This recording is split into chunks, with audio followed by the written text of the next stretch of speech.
Eu sou Vinícius Garcia e hoje vamos entrevistar a advogada Isadora Urel. Isadora Urel é professora da FASOL, advogada, consultora jurídica, atuante principalmente na área da família e sucessão. Doutoranda e mestra pela Pontifícia Universidade Católica de São Paulo, duplamente especialista em Direito de Família e Sucessões e Direito e Processo Penal, pelo Damásio Educacional e Faculdades Integradas Antônio Eufrásio de Toledo, e também graduada pela Faculdades Integradas Antônio Eufrásio de Toledo. Seja bem-vinda, Isadora.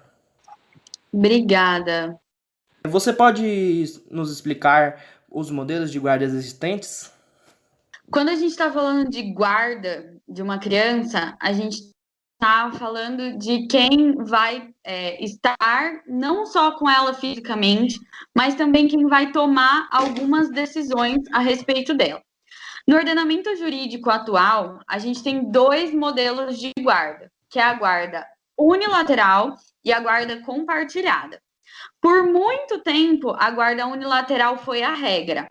A partir de 2014, o entendimento do melhor para a criança e para o adolescente, a gente mudou isso. Então, a regra é a guarda compartilhada. Na guarda unilateral, uma pessoa, um dos pais, uma pessoa daquele casal, é quem vai ficar responsável pela criança. E é essa pessoa que vai deter o que a gente chama de residência fixa. Então, essa criança vai morar nessa residência fixa. Excepcionalmente, a guarda unilateral pode ser decretada, inclusive, para os avós, porque às vezes é o melhor para a criança.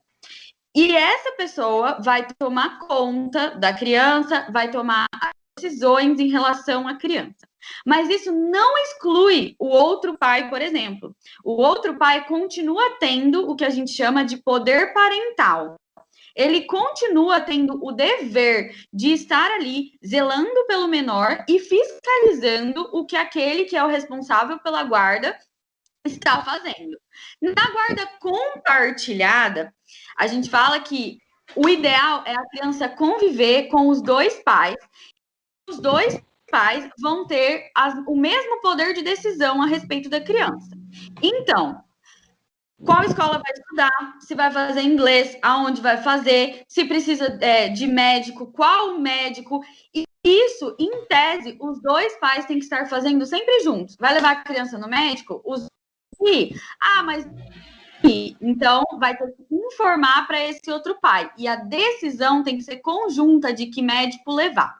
Muita gente confunde o que é a residência fixa da criança com a guarda compartilhada unilateral. A residência fixa da criança, ela vai ser estabelecida na sentença de um divórcio ou de uma regulamentação de guarda. E a criança ou adolescente pode ter uma residência ou duas residências. Isso vai depender do que é melhor para a criança.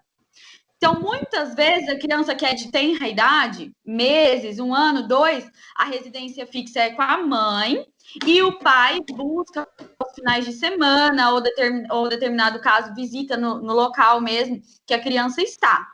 Já, se a criança é um pouco maior ou se é um adolescente, ele pode ter 2 residências fixas.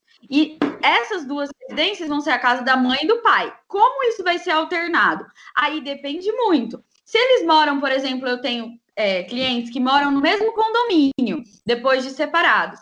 Então, a criança fica metade da semana com a mãe e metade do pai. Por quê? Porque não muda muito o ambiente que a criança está. A escola vai ser a mesma, os colegas vão ser a mesma. Isso é importante, porque os dois pais vão estar ali fiscalizando e vão estar resolvendo as coisas com relação ao menor. Muita gente fala em guarda alternada. A guarda alternada, ela não está prevista no ordenamento jurídico. E ela tem uma diferença de residência. Por quê? Porque quando a gente está falando da guarda compartilhada, os pais vão compartilhar a criação desse menor, independentemente de onde vai ser a residência dessa criança. Já na guarda alternada, a criança, além de ter 2 residências, ela vai ter 2 criações. Então, na casa da mãe, ela tem algumas regras, na casa do pai, ela tem outras regras. como se fosse unilateral e unilateral, só que fica alternando de casa. Isso não é saudável para a criança. E existe uma outra modalidade que também não está prevista no ordenamento jurídico, mas que alguns países têm, que seria a guarda ninhal. O que é essa guarda? Aonde a criança sempre vai ficar naquela residência. E são os pais que alternam aquela residência, para a criança não sair do ambiente dela. O que é considerado na escolha dos modelos de guarda? Isso pode ser um acordo entre os pais. Então, os pais podem ter acordado isso. Por exemplo, teve um cliente meu que foi morar fora do país agora, mas ele não quis abrir mão da guarda compartilhada. O que ele, de alguma forma, abriu mão foi o direito de visitas, mas ele continua compartilhando as decisões. Já tem casais que a criança ser muito nova ou pela profissão que um dos pais exerce, eles combinam que a guarda vai ser unilateral. Outras vezes, acontece dentro de um processo judicial o que a gente chama de estudo psicossocial multidisciplinar. Então, a criança vai ser entrevistada por psicólogos, assistentes sociais vão na casa desses pais e vai ser feita uma avaliação multidisciplinar desse menor para entender o que é melhor para eles. E que não é decretada a guarda compartilhada, que é a regra. Quando a gente não consegue visualizar a possibilidade desses pais se entenderem. Aí o juiz vai ver que isso vai causar uma confusão na cabeça do menor. Ou, algumas vezes, a condição de um dos pais não emocional, tá passando por uma crise depressiva, nada impede que, numa posterioridade, isso seja alterado. A criança tem esse poder de escolher com quem ela pode ficar? Então, a criança ela é ouvida. E aí existe um mito muito grande de falar que só é ouvida quando é adolescente. Não, desde pequenininha a criança é ouvida. E se é muito pequena, é auxiliado por um psicólogo. Se já é um adolescente, muitas vezes o juiz não vai pedir essa ajuda. Só ele mesmo vai fazer essa entrevista na criança. É levado em consideração o que a criança ou o adolescente fala? Com certeza, porque quando a gente está falando de guarda, a gente está falando do melhor interesse do menor. Então, o que ele falar ali vai ser levado em consideração. Mas o que ele falar ali vai ser o que o juiz vai decidir? Não necessariamente. Porque na maioria das vezes as crianças, principalmente se for menor, acaba ficando com a mãe, mesmo que se o pai tenha um poder aquisitivo maior. Aí a gente está falando mais da residência que vai ser fixada do que propriamente da guarda. Porque a criança, quando ela é mais novinha, normalmente se fixa uma única residência. E aí, igual você falou, acaba ficando com a mãe. Crianças muito pequenas acabam ficando com a mãe por uma questão de alimentação, amamentação e esse tipo de coisa. Crianças um pouco maiores acabam ficando com a mãe, essa residência acaba sendo fixada com a mãe, muitas vezes por um acordo entre os pais. Ou porque aquela mãe oferece uma melhor condição emocional de criar. Porque só a condição financeira, ela não assegura o melhor para o menor. E para isso existe um outro instituto que é a pensão alimentícia. E a pensão não se confunde com a guarda. A guarda é uma coisa e a pensão é outra coisa. Nos casos de divórcios, os juízes têm tendência a deixar a criança com a mãe por ser uma figura materna? Então, se a gente for pegar as decisões atuais, ainda existe muito mais, né, crianças que ficam sob essa residência fixa da mãe do que com o pai. Antes, existiam regras no sentido de que a criança era obrigada a ficar com a mãe ou obrigada a ficar com o pai. Depois mudou esse entendimento e aí, por um entendimento até psicológico do judiciário, começou-se a entender que era melhor ficar com a mãe. Isso depois da lei do divórcio em 1977. Agora, esse não é o entendimento. Se o pai conseguir fazer provas de que ele é o melhor para a criança, vai ficar com a criança vai ter a residência fixa com ele, ou essa residência alternada. É uma questão realmente de demonstração do que é melhor. E, claro, levando em consideração a idade. Porque muitas vezes, quando a gente pega um processo que tem uma criança aí de 6 anos, ainda é muito complicado você fazer duas residências para ela. Então, acaba sendo fixada uma única residência. Isa, mas essa residência normalmente acaba sendo fixada com a mãe. Normalmente a criança está mais ligada com a mãe. Então, você tirar ela desse convívio não é bom para ela. E é isso que é levado em consideração. Agora, se ela é mais ligada ao pai, ou se o pai oferece melhores condições, o judiciário hoje não tem esse preconceito. Então mesmo que a mãe tenha a guarda, não é necessariamente o pai que paga a pensão? Quando a gente está falando de alimentos, a gente não fala só de alimentos de comer. Isso é um mito também bem grande. Quando a gente fala em alimentos para o menor, a gente está falando em todo tipo de subsídio que aquela criança e aquele adolescente precisam. Então, a gente está falando de roupa, a gente está falando de remédio. Quando está falando de criança pequena, a gente está falando de fralda. Se os pais têm uma condição financeira boa, a gente está falando de escola, plano de saúde, intercâmbio. Tudo isso é alimentos. Não só o que é de comer é alimentos. O nosso Código Civil, nosso direito de família estabelece que os alimentos têm que estar sob a responsabilidade de ambos os pais, na medida em que eles podem oferecer. Então, os dois pais são responsáveis por pagar alimentos para aquela criança. Só que, às vezes, a mãe ganha mais, então ela vai prestar mais alimentos. Às vezes, o pai ganha mais, então ele vai prestar mais alimentos. Se a gente está falando de uma guarda unilateral, onde a criança vai ter a residência fixa com uma pessoa e essa pessoa vai prover, o que acontece? O que ela dá, normalmente, não é em dinheiro. Ela acaba dando porque mora sobre aquele teto, tem água, tem luz, tem internet. Então, ela não dá em dinheiro.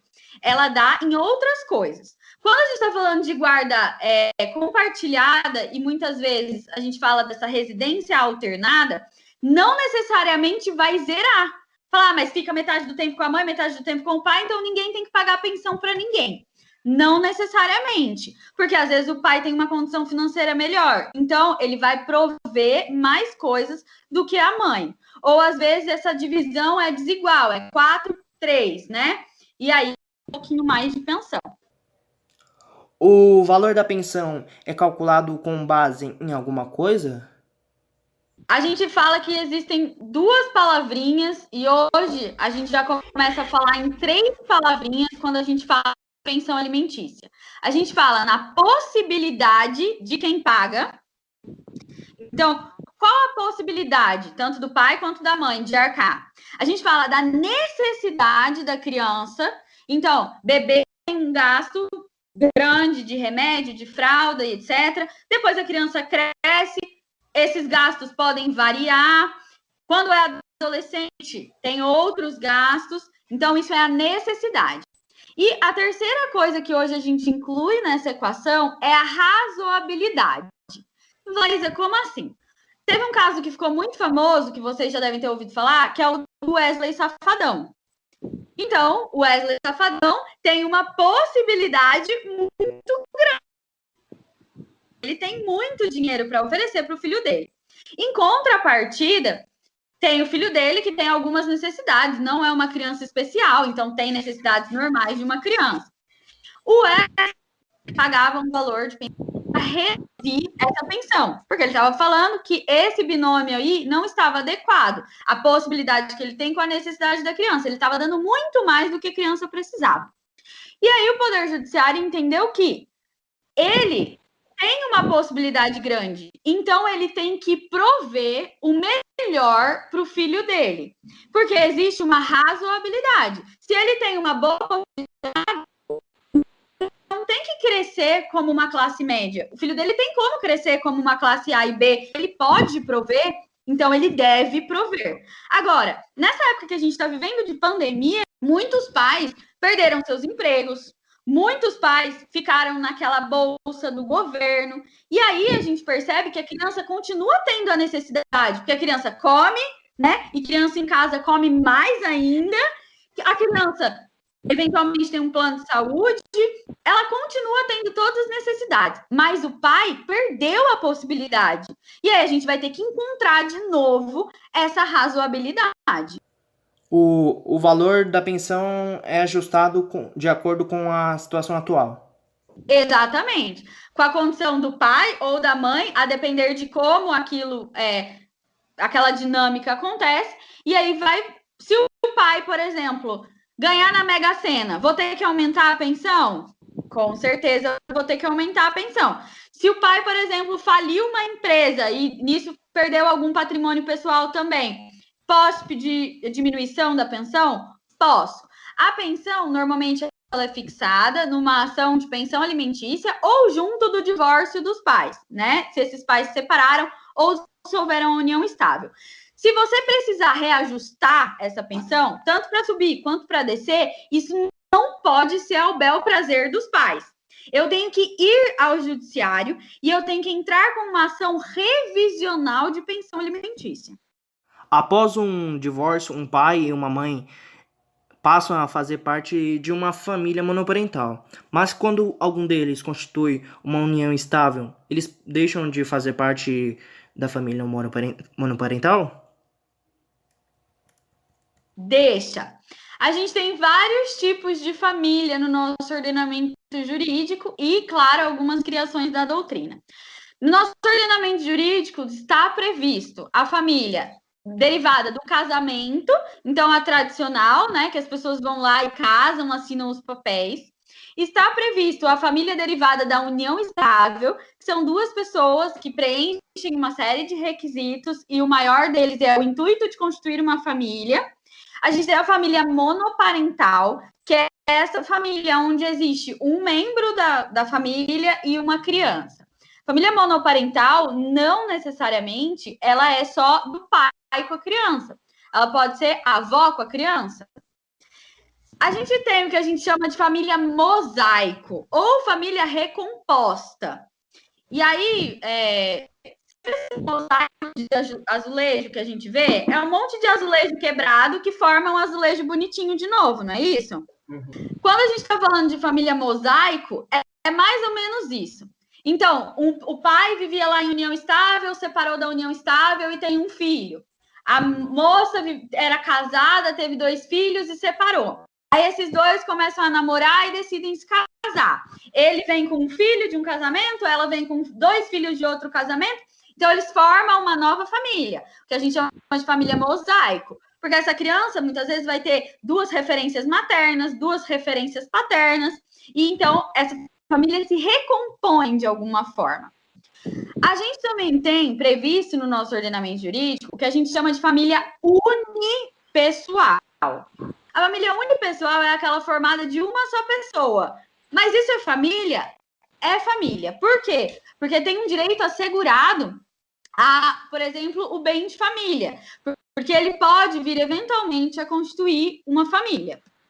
Além disso, a gente tem algumas criações, né, que vêm se colocando no ordenamento jurídico, como, por exemplo, a família anaparental. A família anaparental é composta de parentes ou não, pode ser amigos que formem ali uma grande família, ou, por exemplo, 2 irmãos que ficaram sozinhos. A família anaparental presume que não exista vínculo de ascendência e descendência, mas aquelas pessoas que estão ali formando uma família. E a gente tem uma última modalidade de família, que é a família eudemonista. Essa é aquela família que não há regras. Então, 2 homens e uma mulher, 3 homens, 2 mulheres. Essas pessoas, elas estão ali juntas, unidas por um laço de amor, de afetividade, com o intuito de ser feliz, e elas são uma família.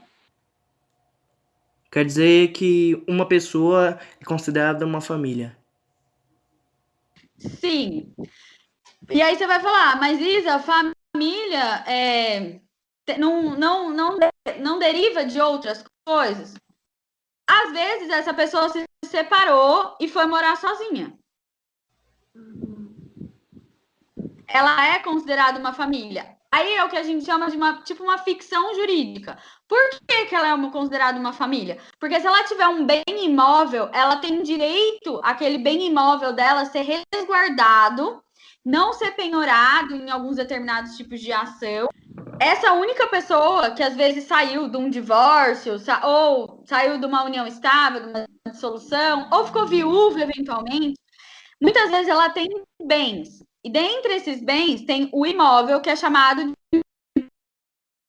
E esse imóvel, ele não pode responder por determinadas dívidas. Além da pessoa, para ela não ficar sem patrimônio, e também para, de alguma forma, isso vir a resguardar se ela constituir um outro modelo tradicional de família. Os modelos de guarda podem mudar com o tempo? Pode. Pode sem problema nenhum. Pode passar de unilateral para unilateral, pode passar de unilateral para compartilhada, pode passar de compartilhada para unilateral. O que vai ser levado em consideração? Vai ser levado em consideração sempre o melhor para aquela criança. Então, por exemplo, a mãe casou, ela tinha a guarda unilateral daquela criança. E ela casou com uma outra pessoa e existe fortes indícios de que aquela pessoa que ela casou é extremamente agressiva. E aí o pai tem o dever de fiscalizar isso, ele vai lá e vai pedir para o juiz uma alteração de guarda. Ele pode pedir uma alteração de guarda unilateral, pegar a guarda só para ele, ou ele pode falar, não, ó, vamos fazer uma guarda compartilhada, mas que a criança fique mais tempo comigo e que eu também tenha mais acesso a ela para eu poder saber o que está acontecendo dentro de casa. Então, é uma possibilidade? É. Possibilidade também que acontece sempre quando a criança começa a ficar maior. Então, às vezes, a criança era pequenininha, tinha guarda unilateral, ou o pai morava em outra cidade, isso também acontece muito. O pai morava em outra cidade, por um acordo, ficou regulamentada a guarda unilateral. Aí o pai volta a residir na mesma cidade que a mãe. E aí eles vão fazer uma alteração de guarda, para essa guarda passar a ser compartilhada, por exemplo. A guarda compartilhada é a maioria? É a maioria. Até porque ela é a regra. Se a gente pegar lá o nosso Código Civil, na parte que fala de direito de família e sucessão, vai falar que a regra é ser compartilhada. A exceção é ser unilateral. Por quê? Aí, vamos lá, vamos pensar comigo. É melhor você, como criança, como adolescente, conseguir conviver com seus dois pais ou conviver só com um pai? Quando o adolescente se torna adulto, ele deixa de fazer parte do modelo família monoparental?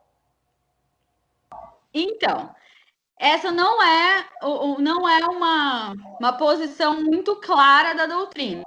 Parte da doutrina entende que essa família deixa de ser uma família monoparental porque ele não é mais menor e, em tese, não depende mais dos pais. E você vai falar isso, então quer dizer que o pai vai poder parar de pagar a pensão logo que a criança ficar maior? Não também. O pai continua tendo o dever de pagar a pensão mesmo que ele atingir a maioridade. Alguém atingir a maioridade não cessa os deveres de alimento. Você vai falar, Isa, então quando que cessa os deveres desse alimento? Cessa quando a pessoa estiver apta para estar no mercado de trabalho. Você vai falar, mas aos 18 anos, se ele não quiser fazer faculdade, ele está apto para ingressar no mercado de trabalho. Ok, aí vai cessar a pensão alimentícia. Se ele fizer faculdade, por exemplo, o pai pode pedir, às vezes, uma redução da pensão, porque ele faz faculdade e trabalha. Mas não quer dizer que vai parar de pagar a pensão. Com relação a ele ficar maior e deixar de ser uma família, né, monoparental, alguns entendem que sim, porque ele, né, passa a ser ali independente. Então, isso deixaria de ser uma família monoparental para ser uma família anaparental, certo? Outros entendem que não, que desde que exista o vínculo de ascendência, sempre vai ser uma família monoparental. independente de atingir a maioridade ou não. Eu, particularmente, sou adepta a isso, porque, como a gente já falou, o pai não necessariamente vai parar de pagar a pensão. Então, mesmo que você ficou maior de idade, ainda existe um dever, né, de responsabilidade e de zelo por aquele filho. Existem muitos pais que pagam a pensão e não convivem com o filho, e muitos especialistas dizem que a criança pode sofrer com a ausência do pai. Há alguma obrigação do pai ter uma convivência mínima com o filho, mesmo pagando a pensão? Ah, e aí a gente falou de guarda, a gente falou da residência fixa, falou da pensão alimentícia e existe esse outro instituto que vem meio que junto no mesmo pacote que chama visitas, certo? As visitas, elas são um dever do pai e um direito do filho. Então, quando eu falo dever do pai, existe uma parte da doutrina, né, que entende que o pai não precisa amar, porque amor não se impõe.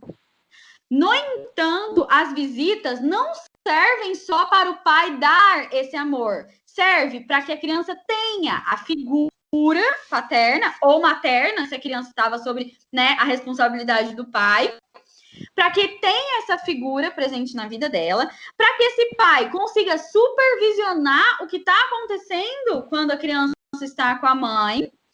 Então, alimentos não substitui visita. Pelo contrário, a visita é direito da criança. A criança tem o direito de receber a visita do pai. E ela pode exigir que o pai visite? Pode exigir que o pai visite, porque também é um dever desse pai se fazer presente na vida dessa criança. Você vai falar, Isa, mas e quando o pai não exerce o direito de visita? Então, foi regulamentado, vamos dizer, a guarda compartilhada com a residência fixa com a mãe, e o pai poderia pegar essa criança a cada 15 dias. Porque visita não é só o pai ir na casa da mãe, é o pai também tirar a criança para conviver no ambiente dele.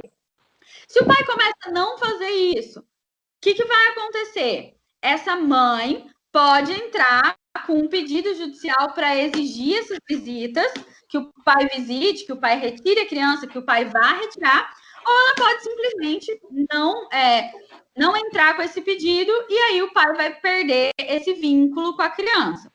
Quando a gente está falando de direito de família, a gente sempre está envolvendo a psicologia. É impossível não envolver a psicologia no direito de família. Se esse pai, de alguma forma, perder esse vínculo com essa criança, ele vai poder reconstituir mais para frente, o que vai ser muito difícil, e aí ele pode pedir aumento dessas visitas, ou pode começar a visitar, ou mais para frente a gente fala que essa criança pode entrar com uma ação, quando ficar maior de idade, de abandono afetivo.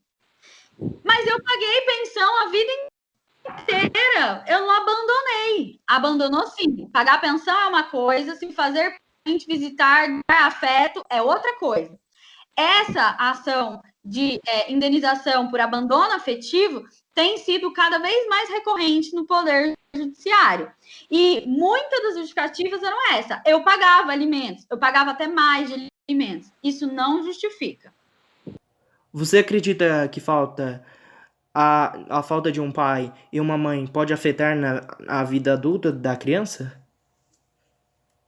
Sim, isso é muito mais ligado à psicologia do que ao direito, e por isso que a regra é a guarda compartilhada, para que ela consiga sempre ter a presença dos dois. Existem muitos estudos que tratam de questões de abandono afetivo, no sentido tanto do pai, como quando se perde a figura paterna, quanto da mãe, quando se perde a figura materna de alguma forma. Essas pessoas, elas vão ter, muitas vezes, dificuldade de se relacionar, elas vão ter algum tipo de dificuldade de exercer, se ela não teve uma outra figura que exercesse uma figura paterna, uma figura materna, ela não vai saber, muitas vezes, exercer quando ela for mãe, quando ela for pai. Então, sim, tem muita coisa aí que pode afetar a criança. Inclusive, existe um instituto que chama alienação parental. Alienação parental é quando um pai começa a colocar a criança contra outro pai. E aí ele começa a alienar, né, aquela criança da presença do outro. Isso acontece? Isso acontece. Nós temos uma lei no Brasil que reprime a alienação parental para que ambos os pais cresçam na cabeça da criança e do adolescente de uma forma saudável. Quando essa alienação começa a acontecer, várias coisas podem ser requeridas pelo juiz, inclusive a alteração da guarda e o pedido de guarda unilateral.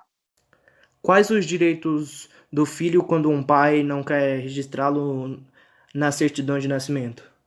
Nós temos direito a conhecer quem são nossos pais. Hoje, as certidões de nascimento, ela já vem diferente. Não existe mais o campo pai e mãe, porque existem muitos casais homossexuais, homoafetivos, que muitas vezes têm filhos por relação assistida ou acabam adotando. Então, a gente tirou esse estereótipo de pai e mãe, que existe são genitores, independente do sexo. Todos nós temos direito de saber quem são nossos genitores, quem são nossos pais, de alguma forma. Se por acaso a gente não tiver lá na certidão de nascimento pai desconhecido, eu posso ir atrás do meu pai. Se eu desconfiar de alguém, eu vou entrar com uma ação de reconhecimento de paternidade. Outra coisa é o direito ao sobrenome. Então, vamos pensar. Meu nome é Isadora Urel. Eu não tenho outro sobrenome. Não tenho o sobrenome da minha mãe, não tenho o sobrenome do meu marido depois que casei. O pai colocar o sobrenome, o pai ou a mãe colocar o sobrenome na criança é opcional. Só que quando essa criança ficar mais velha, ela pode requerer colocar aquele sobrenome no nome dela. Então, muitas vezes eu me questionei de colocar o sobrenome da minha mãe, porque eu não tinha o sobrenome da minha mãe. E aí eu fiquei pensando, poxa, coloco o sobrenome da minha mãe, não coloco, peço essa alteração, não peço, isso é uma possibilidade. Mas não é uma obrigação do pai colocar o sobrenome no menor. Ele tem que colocar o nome dele na certidão de nascimento. Se não colocar, de alguma forma o judiciário vai impor que a gente vai entrar com reconhecimento de paternidade ou de maternidade, vai ser feito o exame de DNA e aí vai ser acrescentado o nome na certidão de nascimento. Estamos aqui também com a Milena Thalita, que vai fazer uma pergunta para Isadora. Pode fazer, Milena. Boa tarde, Isadora. Em caso, por exemplo, de falecimento da pessoa que está pagando a pensão, existe alguma coisa que assegure a criança, né, o menor, de receber alguma coisa que foi deixada pela pessoa que faleceu? Sim, vamos dizer que esse pai era um contribuinte para o INSS. Essa criança vai receber a pensão por morte, por exemplo. Essa pensão por morte, ela pode ser fracionada se ele tinha mais filhos ou se ele tinha mais alguém como dependente. Mas essa criança vai ter o direito a receber essa pensão por morte. Além da pensão por morte, a gente muitas vezes fala naqueles alimentos avoengos. Os avós pagarem pensão não é uma regra, é uma exceção. Mas, muitas vezes, em caso de falecimento, a gente vê pedido de pensão alimentícia avoenga. Muitas vezes, em caso que o pai está preso e não recebe o auxílio reclusão, a gente também vê o pedido de alimentos para os avós. É um pedido subsidiário. A partir do momento que você comprovar que existe a necessidade desses avós pagarem e eles têm a possibilidade de pagar. Então, às vezes, os avós recebem cada um ali uma aposentadoria de um salário mínimo. Tem como eles contribuírem para esse neto? Às vezes não, pelo custo que eles têm de vida. E aí o juiz não vai determinar essa pensão. Uma coisa que talvez me interesse também é a questão de verbas trabalhistas. Todas as verbas trabalhistas, elas vão ter que ser fracionadas entre os herdeiros. Então, quem esse pai tinha de herdeiro? Ele tinha uma convivente, ele tinha uma outra esposa, ele tinha um outro filho. Essa verba vai ser fracionada na proporção ali de quem ele tem de herdeiro. Então é isso. Quero agradecer a você, Isadora, pela entrevista que nos concedeu. E você teria mais alguma coisa a acrescentar? Uma coisa que tem sido muito presente na nossa vida como advogado hoje é a adoção socioafetiva. Então, muitas vezes, quando a gente tem essas famílias mosaicos, que essas crianças vêm e acabam convivendo muito mais com o padrasto do que com o pai, acaba acontecendo a adoção socioafetiva. A adoção socioafetiva, ela vem com ônus e com bônus, no sentido de que, a partir do momento que uma pessoa adota, ela passa a ter todos os deveres. Então, vamos pensar que eles se separem depois. Esse pai que adotou, ele não vai poder falar que agora ele não é mais pai, porque ele separou da mãe. Então, agora ele é pai também. E com isso vem todos os deveres, de pagar pensão, de se fazer presente, tudo isso. E a adoção socioafetiva hoje no Brasil, ela não exclui a paternidade. Então, muitas vezes, o pai também se faz presente, o pai também é um pai presente, mas aquele padrasto também é um padrasto muito afetuoso, muito presente.